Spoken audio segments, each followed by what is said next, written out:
Shad, how do we begin to overcome objection in the sales process? Brad, so I'm going to say something that's going to probably shock you and a few people as we talk about this. And here's what I mean is if we're having to overcome objections, we're at the wrong place. And so here's what I mean by that, because you're probably Yeah, like, please. whoa, what do you mean? Um, it's something we did or didn't do that got us there.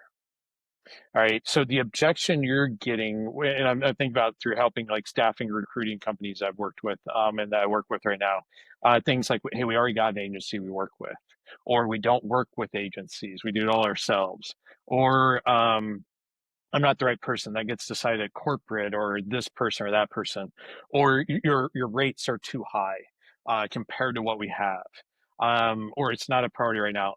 Those didn't happen when you get those, right? Whether it's at the end of a kind of initial conversation, whether it's you've gone through your sales process, you're looking for them to decide and tell you yes or no, do you want our help?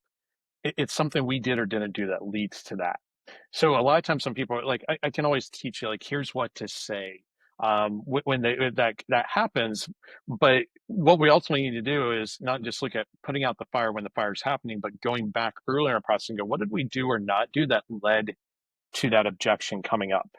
So, for example, if I take we already have an agency and we're comfortable with them, well, did we bring that up earlier and say, well, hey, I know a lot of, Brad, a lot of agencies, or a lot of companies we talk to, they may already have an agency or they're doing things themselves and they're going, it's going pretty well. But as we get talking, they're still running into challenges like we're getting a lot of candidates applying, but it seems like we can't find the right ones that have the skills and the tools that we need to be successful for our customers. Or we think we got everything set with them and they're demanding too high of a rate in the market for what we can, our customer can support, or we get them and they turn over quickly.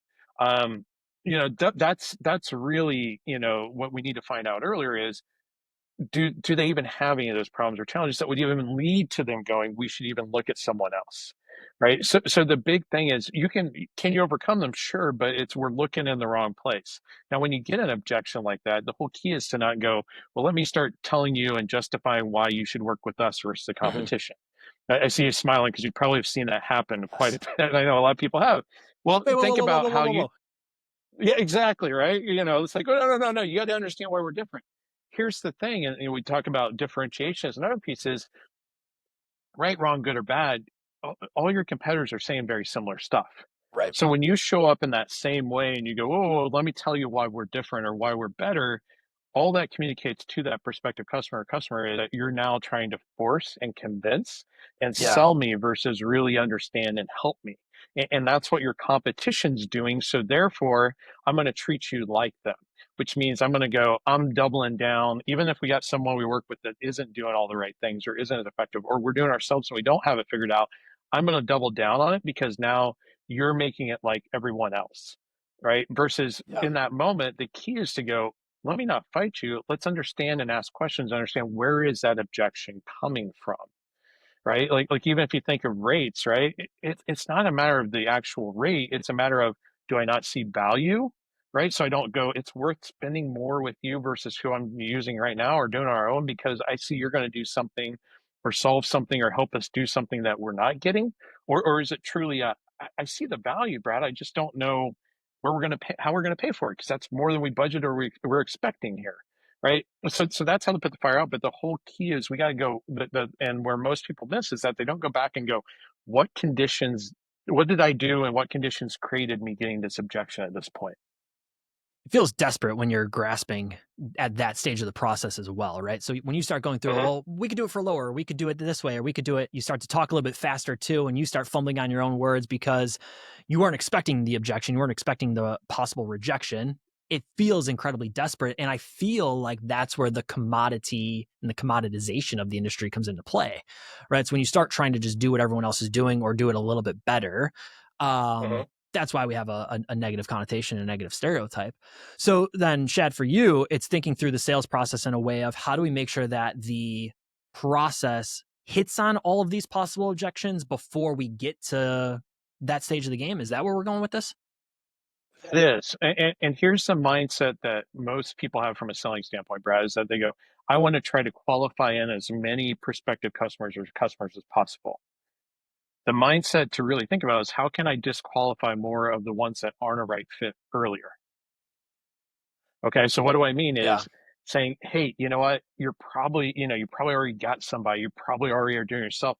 You probably don't have these problems because I want the folks who are going, either we don't, hey, we figured it out, great. That's not something I can help with, or they're going, I'm not going to open up and admit because like I just it's not a big enough priority to make a change to fix these problems, or I just don't want to.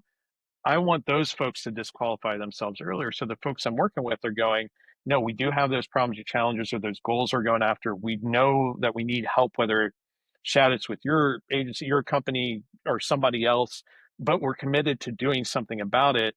So, and then now it's just a matter of finding, can we agree along the way? Until we go, hey, let's agree on under these conditions we've talked about and these particular things, this is how we're going to work together. Sales is just a series of small agreements. Now that can mean that we can agree to part ways at some point along the way because something doesn't fit. It's not the right, fit for you. It's not the right time, right? It's not a priority. Maybe it's we can't deliver on something or under the conditions you're looking for, or we agree to keep going and agree to work together under the conditions. So by the time that you go, hey, yes, Chad, I want to work with you, it's okay. Uh, Even if you say, can you put it in writing?